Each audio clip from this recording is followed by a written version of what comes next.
જંગલમાં બર્ફીલું વાતાવરણ।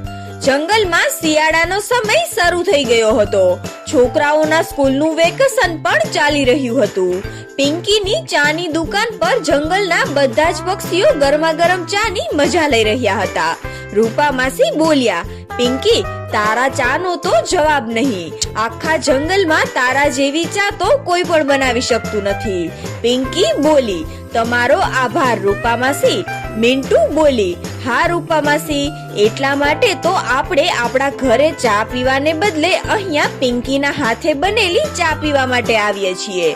કાલુ કાગડો બોલ્યો, અત્યારે તો શિયાળાનો સમય શરૂ પણ થઈ ગયો છે, એટલા માટે પિંકીના હાથે બનેલી ગરમા ગરમ ચા પીવાની તો મજા જ આવે છે। પિંકી બોલી, કાલુભાઈ અને મિન્ટુ બહેન, તમારો પણ ખૂબ ખૂબ આભાર। મિન્ટુ બોલી, મિત્રો, આપણે આપણા ઘર આ શિયાળા માટે મજબૂત બનાવવા જોઈએ। બધા પક્ષીઓ એકબીજા સાથે વાત કરી જ રહ્યા હતા ત્યાં મહેલના બે સૂચનકાર પક્ષીઓ ત્યાં સૂચના દેવા માટે આવે છે। સૂચનકાર પક્ષીઓ બોલ્યા, સાંભળો સાંભળો, જંગલના બધા જ પક્ષીઓ સાંભળો, જંગલમાં ઠંડીનો સમય શરૂ થઈ ગયો છે। આ વિષય પર ચર્ચા કરવા માટે રાજાજીએ બધા પક્ષીઓને બપોરે 1 વાગ્યે મહેલમાં બોલાવ્યા છે। રૂપા માસી બોલ્યા, આ રાજા પણ ગમે તે કર્યા રાખે છે, એની પાસે કઈ કામ નથી, એટલા માટે એ આપણને બધાને બોલાવીને બોર કરશે। ગોપી બોલી, અરે રૂપા માસી, તમે આવું કેમ કહો છો? રાજાજી કઈ કારણ વગર આપણને મહેલમાં કેમ બોલાવે? મિન્ટુ બોલી, મિત્રો, બપોર થવામાં હજી સમય છે, ત્યાં સુધી આપણે બધા જઈને અનાજ લઈને આવીએ અને કાલ આપણે ઘરને મજબૂત બનાવવા માટે વાંસ અને લાકડીઓને પણ ભેગું કરવા માટે જવાનું છે। રૂપા માસી બોલ્યા, હા હા, ચાલો ચાલો। પિંકી, શું તું પણ અમારી સાથે ચાલે છે? પિંકી બોલી, હા હા, હું પણ આવું છું। બધા પક્ષીઓ અનાજ ભેગું કરવા માટે નીકળી પડે છે। થોડાક દૂર આવ્યા પછી તેમણે અનાજનું એક ખેતર દેખાય છે। રૂપા માસી બોલ્યા, ચાલો મિત્રો, આપણે અહીંથી જ અનાજને ભેગું કરી લઈએ। મિત્રો, મારો અનુભવ કહે છે કે આપણે અહીંથી જેટલું બને તેટલું અનાજ એકઠું કરી લેવું જોઈએ। આગળ જતા ઠંડી હજી વધવાની છે, ઠંડી વધતા જ બધી બાજુ બરફ જમા થઈ જશે, પછી આપણને અનાજ શોધવામાં ખૂબ જ મુશ્કેલી પડશે। એટલા માટે આપણે બધા અહીંથી કેટલુંક અનાજ આપણી સાથે લઈને જાશું। મિન્ટુ બોલી, તમે બરાબર કહો છો રૂપા માસી, ગયા વર્ષે ઠંડીના કારણે આપણને અનાજ શોધવામાં ખૂબ જ મુશ્કેલી પડી હતી, આ વખતે આપણે તે ભૂલ ફરી નહીં કરીએ। રૂપા માસી બોલ્યા, ચાલો તો પછી આપણે કામ પર લાગી જઈએ। બધા પક્ષીઓ મોડું ન કરતા જેટલું બને તેટલું અનાજ ભેગું કરવાનું શરૂ કરી દે છે। અનાજ ભેગું કર્યા બાદ બધા પક્ષીઓ જંગલમાં પાછા ફરે છે। અનાજ લઈને પાછું ફરવામાં તેમણે બપોર થઈ જાય છે। પિંકી બોલી, મિન્ટુ, તે બરાબર કહ્યું હતું, આપણને અનાજ લઈને પાછા ફરવામાં બપોર થઈ ગઈ। પિંકી બોલી, મિત્રો, હવે આપણે આ અનાજને ઘરે રાખીને રાજાના મહેલ પર જઈશું। બધા લોકોએ એવું જ કર્યું જે પિંકીએ કહ્યું હતું। થોડી જ વારમાં બધા પક્ષીઓ મહેલમાં ભેગા થઈ જાય છે। રાજા બોલ્યા, કાલુ, શું બધા પક્ષીઓ આવી ગયા? કાલુ બોલ્યો, હા રાજાજી, બધા પક્ષીઓ આવી ગયા છે। રાજા બોલ્યો, ઠીક છે, તો પછી હું મારી સભા શરૂ કરું છું। મિત્રો, જેમ કે તમે જાણો છો કે ઠંડીનો સમય શરૂ થઈ ગયો છે, એટલા માટે દર વર્ષની જેમ તમારે બધાએ તમારું ઘર મજબૂત બનાવવું જોશે। ગયા વર્ષની જેમ ઠંડીનું તુફાન ગમે ત્યારે આવી શકે છે। રૂપા માસી બોલ્યા, આ બધું અમને પહેલેથી જ ખબર છે રાજાજી, પણ તમે અમને અહીંયા કેમ બોલાવ્યા છે, પહેલા એ કહો। રાજાજી બોલ્યા, હા રૂપા માસી, હું હવે એ જ કહેવા જાઉં છું। રાજા બોલ્યા, મિત્રો, ઘર બનાવવામાં તમારે જે પણ સામાનની જરૂર પડશે એ પહેલેથી જ મેં એકઠો કરાવ્યો છે, એટલા માટે આ વર્ષે તમારે બધાને સામાન ભેગો કરવા માટે અહીંયા ત્યાં રખડવાની કોઈ જરૂર નથી। આગળની બધી માહિતી તમને સૂચનકાર પક્ષીઓ આપી દેશે। બધા પક્ષીઓ મહેલની બહાર પહોંચે છે। બુલબુલ બોલી, જોયું રૂપા માસી, મેં કહ્યું હતું ને તમને, રાજાજી આપણને કારણ વિના મહેલમાં કેમ બોલાવે. હવે આપણે બધાને સામાન ભેગો કરવા માટે અહીંયા ત્યાં જવાની કોઈ જરૂર નથી. રાજાજીએ આપણા માટે મહેલમાં જ બધી વ્યવસ્થા કરી રાખી છે. રૂપા માસી બોલ્યા, હા હા, હવે બસ કરો એ રાજાના વખાણ. સામાન દેવાની બદલે સીધા ઘર જ બનાવીને આપ્યા હોત તો હું માનત. મિન્ટુ બોલી, મિત્રો હવે આપણે ઘર બનાવવામાં લાગી જવું જોઈએ. પિંકી બોલી, હા હા, ચાલો ચાલો. બધા પક્ષીઓ પોતપોતાની જરૂરિયાત અનુસાર સામાન લઈ લે છે અને પોતાના ઘર તરફ નીકળી પડે છે, સિવાય રૂપા માસી, ભૂરી અને ભૂરાને છોડીને. રૂપા માસી બોલ્યા, અરે ભૂરા, તારે સામાન નથી જોતો? ભૂરો બોલ્યો, અમારું ઘર પહેલેથી જ મજબૂત છે, એટલા માટે અમારે આ સામાનની કોઈ જરૂર નથી. પણ તમારું શું? તમે કેમ સામાન નથી લીધો રૂપા માસી? રૂપા માસી બોલ્યા, મારું પણ કંઈક એવું જ છે. મેં હમણાં જ મારા ઘરનું સમારકામ કરાવ્યું છે, એટલા માટે મારે પણ આ સામાનની કોઈ જરૂર નથી. ચાલો હું જાઉં છું.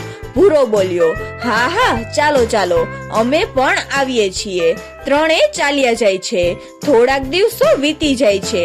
જે પક્ષીઓએ મહેલથી સામાન લીધો હતો એ બધા પક્ષીઓએ તો પોતાનું ઘર મજબૂત બનાવી લીધું હતું. થોડા દિવસો બીજા વીતી જાય છે અને ઠંડી વધારે પડવા લાગી.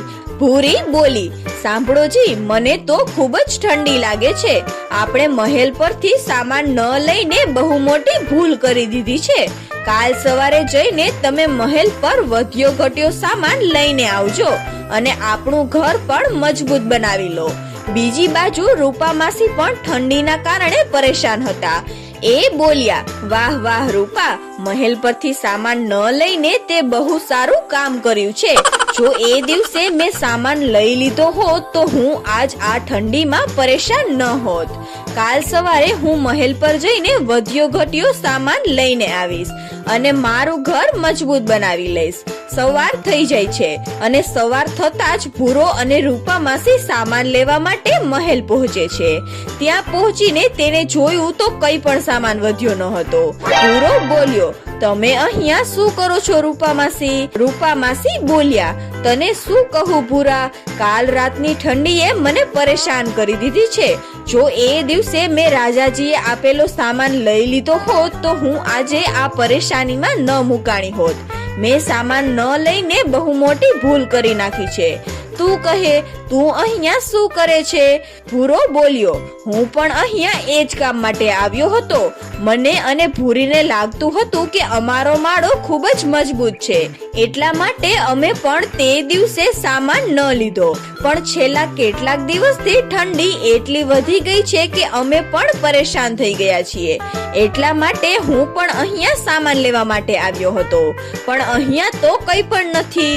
ભૂરાના આ કહેવા પછી રૂપા માસીને એક વિચાર આવે છે. ભૂરો બોલ્યો, અરે રૂપા માસી, તમે ક્યાં ખોવાઈ ગયા? રૂપા માસી બોલ્યા, ભૂરા, હવે આપણા બંનેની સમસ્યા એક જ છે. ચાલ આપણે બંને સાથે મળીને નવું ઘર બનાવીએ. હું અને ભૂરી સામાન ભેગો કરીશું અને તું ઘર બનાવજે. ભૂરો બોલ્યો, આ તો ખૂબ જ સરસ વિચાર છે રૂપા માસી.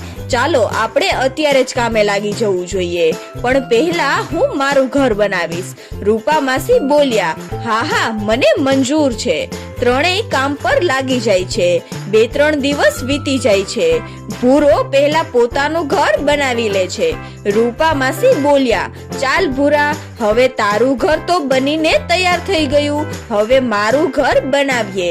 ભૂરી બોલી, અરે અરે રૂપા માસી, થોડાક દિવસ ખમી જાવ, હજી તો અમારું ઘર બનીને તૈયાર થયું છે. હવે આજ માટે ભૂરાજીને થોડુંક આરામ કરવા દો. તમારા ઘરનું કામ આપણે કાલે શરૂ કરીશું. રૂપા માસી બોલ્યા, ઠીક છે, તો પછી હું જાઉં છું. રૂપા માસી તેમના ઘરે પાછી આવી જાય છે. ભૂરી એ ભૂરાને કહે છે, સાંભળો જી, શું તમે સાચેન રૂપા માસીને ઘર બનાવીને આપવાના છો? ભૂરો બોલ્યો, હા, રૂપા માસીએ આપણું ઘર બનાવવામાં ખૂબ જ મદદ કરી છે અને જેવું કે અમારા બંનેમાં નક્કી થયું તે પ્રમાણે મારે તેમને ઘર બનાવીને આપવું જોશે. બીજી બાજુ રૂપા માસી વિચારી રહ્યા હતા કે બસ હવે થોડાક જ દિવસ પછી હું પણ મારા નવા ઘરમાં ચાલી જઈશ. બીજી સવારે રૂપા માસી ભૂરાના ઘરે આવે છે. ભૂરી એ ઘરની બહાર જ રૂપા માસીના આવવાની રાહ જોઈ રહી હતી. રૂપા માસી બોલ્યા, ચાલ ભૂરી, હવે ભૂરાને બહાર બોલાવ, આપણે કામ પર લાગી જવું જોઈએ. આ સાંભળીને ભૂરી તો રડવા લાગે છે.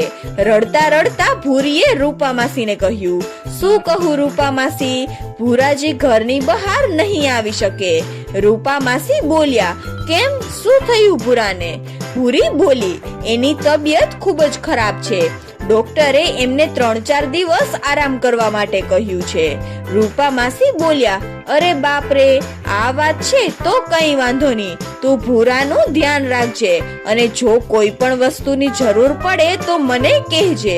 હવે હું જાઉં છું. રૂપા માસીના ગયા પછી ભૂરી એ ઘરનો દરવાજો બંધ કરીને ઘરની અંદર ચાલી જાય છે. ભૂરો બોલ્યો, આ આપણે ખૂબ જ ખોટું કામ કર્યું છે. આપણે રૂપા માસી સાથે આવું ન કરવું જોઈતું હતું. ભૂરી બોલી, તમે ચૂપ રહો, આપણે કંઈ પણ ખોટું નથી કર્યું. હવે આપણે આપણા નવા ઘરમાં છીએ. બીજું બધું જાય તેલ લેવા. આ બંનેની વાતચીત રૂપા માસી છુપાઈને ઘરની બારીમાંથી સાંભળી લે છે અને ચૂપચાપ ત્યાંથી ચાલ્યા જાય છે. રૂપા માસી બોલ્યા, ચાલો કોઈ વાંધો નહીં, હવે હું મારું ઘર એકલું જ બનાવીશ. તો બાળ મિત્રો, આ વાર્તા પરથી આપણને શીખવા મળે છે કે આપણે હંમેશા એકબીજાની મદદ કરવી જોઈએ. ભૂરાની જેમ પોતાના ફાયદા માટે બીજાનો ઉપયોગ ન કરવો જોઈએ.